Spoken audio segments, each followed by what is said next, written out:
টেলিভিশনে গতকালকেও দেখলাম এক বক্তা বললেন যে অনেক জিনিসের দাম কমে গেছে, মূলার দাম কমছে, আলুর দাম কমছে। উনি মোটামুটি ভাবে ধারাবাহিকভাবে সব বলে গেলেন কমে গেছে। তো উনি হয়তো জানে না, উনি দেশের বাইরে ছিলেন, যে শীতকালের যেই সবজিগুলো, শাক সবজিগুলো, এগুলোর দাম সবসময় কমে। প্রতি বছরই মূলা গরুতেও খায় না, প্রতি বছরই ফুলকপি বাঁধাকপি এগুলো কেটে কেটে ফালায় দিতে হয়। কারণ মানুষ খেতে খেতে একটা সময় আসে ফুলকপির পাশ দিয়েও হাঁটে না, বাঁধাকপির পাশ দিয়ে হাঁটে না, কেননা পুরো 3 মাস খাওয়ার পরে এটা খাওয়ার মতো আর অবস্থা থাকে না।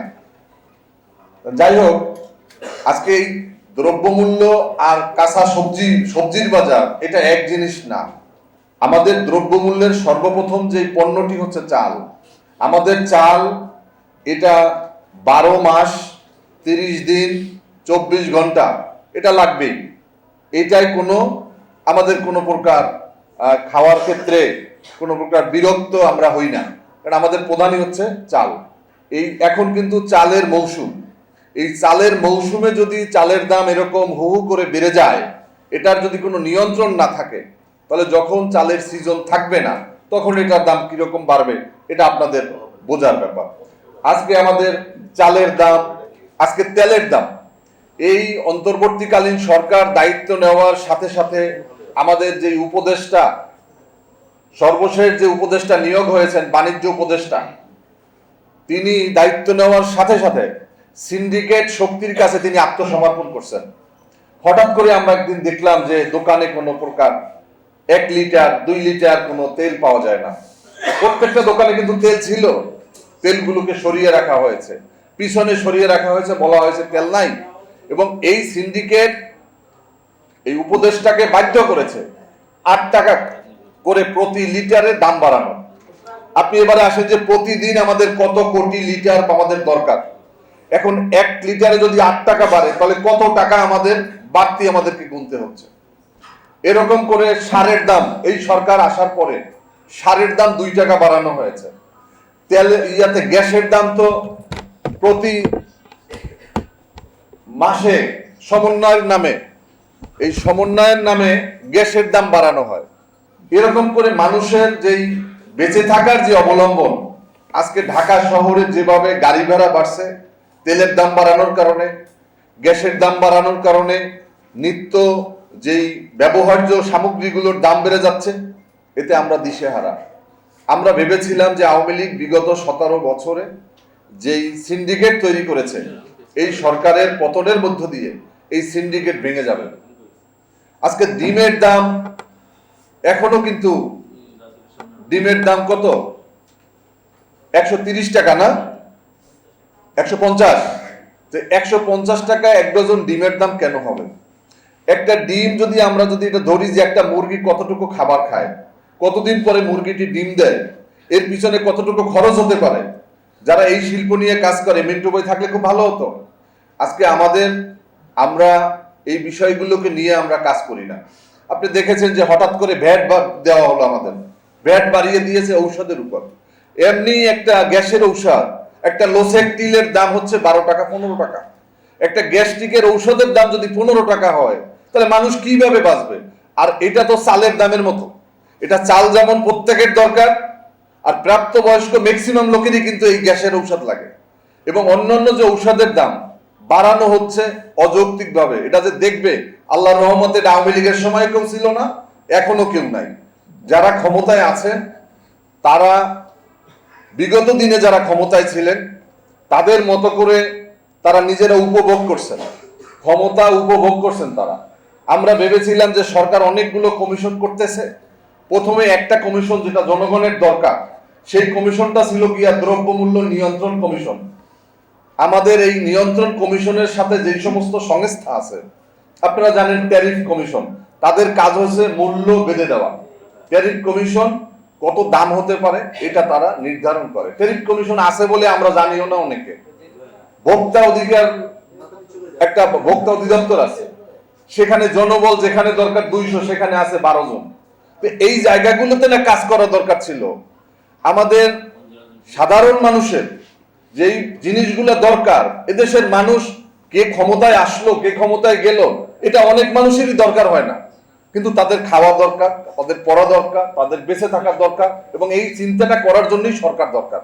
কিন্তু এই সরকার পরিবর্তনের পাশাপাশি আমরা দেখেছি যে ডক্টর মোহাম্মদ ইউনূসের প্রতি এদেশের সাধারণ মানুষ আগে তাকে যাই বলতো না কেন, তাকে নিয়ে যেই সমস্ত বক্তব্য আমরা অনেকে দিচ্ছি, অনেক আলেম ওলামারা তার বিরুদ্ধে অনেক কথা বলেছেন, কিন্তু আজকে কিন্তু তারা এই কথাগুলো বলছেন না, জাতীয় স্বার্থে বলছেন না।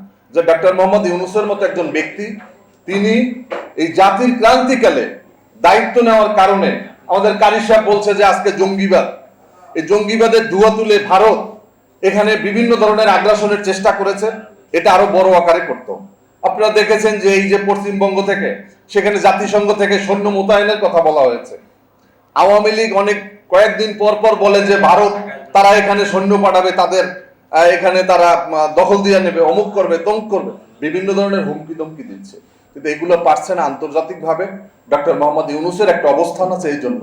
কিন্তু ডক্টর ইউনূস সাহেব তিনি দায়িত্ব পাওয়ার পরে তিনি কার পরামর্শে এই ব্যক্তিগুলা যেগুলো ডায়াবেটিসের রোগী, হার্টের রোগী, বাংলাদেশ সরকার তাদেরকে পরিত্যক্ত ঘোষণা করেছে আরো 30 বছর আগে, এই মানুষগুলোকে, এই অকর্মণ্য মানুষ, মেরুদণ্ডহীন মানুষগুলোকে নিয়ে যে উপদেষ্টা পরিষদ সাজিয়েছেন, তারা তো নিজেরাই চলতে পারে না, দেশ কিভাবে চালাবেন? স্বাস্থ্য উপদেষ্টা তিনি একজন ক্যান্সারের রোগী। এখন দেশের যেই ক্যান্সার 17 বছরের, এই ক্যান্সার দূর করার জন্য যেমন একজন উপদেষ্টা দরকার ছিল, আজকে ঢাকা মেডিকেলে যাবে, সেখানে গিয়ে দেখবে যে ডাক্তার তারা ঠিকমতো আসছে কিনা। যেমন এহসানুল্লাহ মিলন, আপনাদের মনে আছে বিএনপি ক্ষমতায় থাকাকালীন সময় এক একটা স্কুলে যেত, কলেজে যেত, পরীক্ষার হলে যেত, নকল বন্ধ করেছে, শিক্ষার মান কিন্তু তিনি অনেকাংশে আমাদের সমৃদ্ধ করেছিল। এমন একটা অবস্থা করবে, আজকে তিনি একটা ঔষধ কোম্পানিতে গিয়ে ধরবে যে তুমি এই ট্যাবলেটটার দাম যে 50 টাকা করছো, এটা তোমার খরচ কি আছে, কয় টাকা খরচ আছে, এইটার দাম তুমি কেন 50 টাকা রাখছো? এভাবে করে অন্তত যেই নিজেই চলতে পারে, নিজেই অসুস্থ, তার যোগ্যতা হচ্ছে তিনি ডক্টর মোহাম্মদ ইউনূসের গ্রামীণ ব্যাংকে তিনি এমডি হিসাবে ছিলেন, তাকে উপহার দিয়েছে যে আমি যখন ক্ষমতা পাইছি আসো তোমারও একটু দিলাম। এই ক্ষমতার ভাগ বানরের পিঠা ভাগাভাগির মতো আজকে ক্ষমতার স্বাদ দেওয়া হচ্ছে। যিনি শেখ মুজিবুর রহমানকে নিয়ে, অনেকে বঙ্গবন্ধু বলেন, এই শেখ মুজিবুর রহমানকে নিয়ে যিনি একটা চলচ্চিত্র করেছেন এবং তার স্ত্রী শেখ হাসিনার মা হিসাবে সেখানে অভিনয় করেছেন, তিনি আজকে আমাদের পূজনীয় ব্যক্তি, তাকে এখন আমাদের সেলুট দেওয়া লাগতেছে। আমাদের বরিশাল অঞ্চলে একটা কথা আছে যে নামে শেখ ফরিদ, কাজে বগল মে ইট। আপনি মুখে মুখে বলতেছেন যে ফ্যাসিবাদের দোসরদের আপনি ক্ষমতা থেকে টেনে হিচড়ে নামাবেন, তাদেরকে নিশ্চিহ্ন করবেন, তাদেরকে শয়তান ঘোষণা দিয়ে তাদেরকে ডিবেল হান্ট আপনারা ডিক্লেয়ার দিয়েছেন। আরে ভাই, এই উপদেষ্টা পরিষদের ভিতরেই তো হাসিনার দোসর বসা আছে, এই সচিবালয়ের ভিতরেই তো হাসিনার দোসররা চেয়ারে চেয়ারে বসে আছে। আজকে সচিবালয়, আজকে আমাদের বিচারালয়ের ভিতরে ম্যাক্সিমাম বিচারপতি হচ্ছে হাসিনার দোসর। আজকে তাদেরকে ওই চেয়ারে রেখে আপনি কিসের হাসিনার দোসর মুক্ত করবেন বাংলাদেশ? যার কারণে বলতে চাই যে যারা হাসিনার দোসরদেরকে মুক্ত করবেন তারা নিজেরাই হাসিনার দোসর, অনেকে, সবাই না। এজন্য আমরা ভেবেছিলাম যে এই সরকার গঠনের ক্ষেত্রে যারা বিগত 17টি বছর হামলা, মামলা, নির্যাতন, নিপীড়নের মধ্য দিয়ে বেড়ে উঠেছে, সেই সমস্ত অভিজ্ঞ এবং মেরুদণ্ডওয়ালা কিছু মানুষদেরকে নিয়ে তারপরে উপদেষ্টা পরিষদ গঠন করা হবে। যারা সাহস যাদের ছিল, যাদের কর্মঠ ছিল, যাদের অভিজ্ঞতা আছে, এই সমস্ত ব্যক্তিদেরকে নিয়ে তারপর উপদেষ্টা পরিষদ গঠন করা দরকার ছিল। কিন্তু আপনারা ভারতের পরামর্শে নাকি অন্য কারো পরামর্শে আপনারা হাসিনার বিটিম কিছু মানুষকে আজকে চেয়ারে বসিয়ে আপনারা সরকার গঠন করেছেন। এখন এই সরকার দিয়ে হাসিনার দোসর কিভাবে মুক্ত হবে? এবং আজকে 32 নম্বর গুড়িয়ে দিয়েছে বিক্ষুব্ধ জনতা। এতেই প্রমাণিত হয় যে বিগত 17টি বছর শেখ হাসিনা বাংলাদেশের মানুষের উপরে কতটা জবরদখল, কতটা শোষণ চালিয়েছে। কতটা নিপীড়ন চালিয়েছে, কতটা নির্যাতন করেছে। এটাই প্রমাণ হয় যে আজকে সরকার আওয়ামী লীগের যে জনপ্রিয়তা। আমরা দেখেছি যে শেখ মুজিবও যা করেছে, শেখ হাসিনা তা করেছে। শেখ মুজিব 3.5 বছর ক্ষমতায় থেকে তিনি লাল গোলা দাবিয়ে দিয়েছিলেন, রক্ষী বাহিনী বানিয়েছিলেন। পরে এমন অবস্থা করলেন যে তাকে এক নেতার এক দেশ তাকে বানাতে হবে। তিনি নিজেকে দলের নেতা, সরকারের নেতা সবই বানিয়েছেন। পরিণতিতে তিনি এক রাতে শেষ হয়ে গিয়েছেন। যার কারণে ইতিহাস কাউকে ক্ষমা করে না। আর ইতিহাসের যে শিক্ষা, এই শিক্ষা থেকে দেশের কখন এদেশে না, বাংলাদেশ নাই, বিশ্বের কেউ ইতিহাস থেকে শিক্ষা নেয় নাই। আজকে আমেরিকার মতো জায়গাতে যারা একটা সভ্য দেশ, বিশ্বের সমস্ত দেশ নিয়ন্ত্রণ করে, সেখানে এমন এক ব্যক্তি আজকে ক্ষমতা নিয়েছে, মানুষে বলে মানসিক রোগী, কেউ বলে পাগল। ট্রাম্পের মতো একজন মানুষ দ্বিতীয়বার আবার কিন্তু প্রধানমন্ত্রী, প্রেসিডেন্ট হয়েছে। যার কারণে আপনি বিশ্বের গণতন্ত্রের কি বলবেন? আজকে তিনি ক্ষমতা পাওয়ার পরেই তিনি আজকে গাজা দখল দেওয়ার কথা বলছেন, তিনি আজকে আগ্রাসন চালানোর কথা বলছেন, আজকে গাজা খালি করে দেওয়ার জন্য বলছেন। যে এই গাজাতে আজকে বছরের পর বছর, যুগের পর যুগ মানুষ স্বাধীনতার জন্য আজকে লড়াই সংগ্রাম করে যাচ্ছে, সেই গাজা উপত্যকা আজকে দখল দিয়ে আজকে সেখানে তাদের পরিকল্পিত একটা মিশন তারা বাস্তবায়ন করবে। সেখানে মুসলমানদেরকে বলা হচ্ছে যে তারা সৌদি আরবে যাবে, সৌদি আরবে অনেক জায়গা আছে, সেখানে গিয়ে তারা বসবাস করবে। মামুবাড়ির আবদার না। আজকে এই দ্রব্যমূল্য নিয়ন্ত্রণের জন্য সরকারকে একটা কমিশন করা দ্রুত উচিত, এবং এই কমিশনের সাথে যারা অভিজ্ঞ এবং যারা এই দ্রব্যমূল্য নিয়ন্ত্রণ নিয়ে যারা কাজ করে, তাদেরকে নিয়ে কিভাবে এই দ্রব্যমূল্য নিয়ন্ত্রণ করা যায়, মানুষকে একটু স্বস্তি দেওয়া যায়। আমি মনে করি যে আজকে যে মূলা ফেলে দেওয়া হচ্ছে, এটা যেন ফেলে দিতে না হয়। আমরা দেখেছি কাঁঠালের সময়, আবার কাঁঠাল রানী তো আপনারা শেখ হাসিনাকে জানতেন, আমি এবার কাঁঠালের ওয়াজ করে কি করব।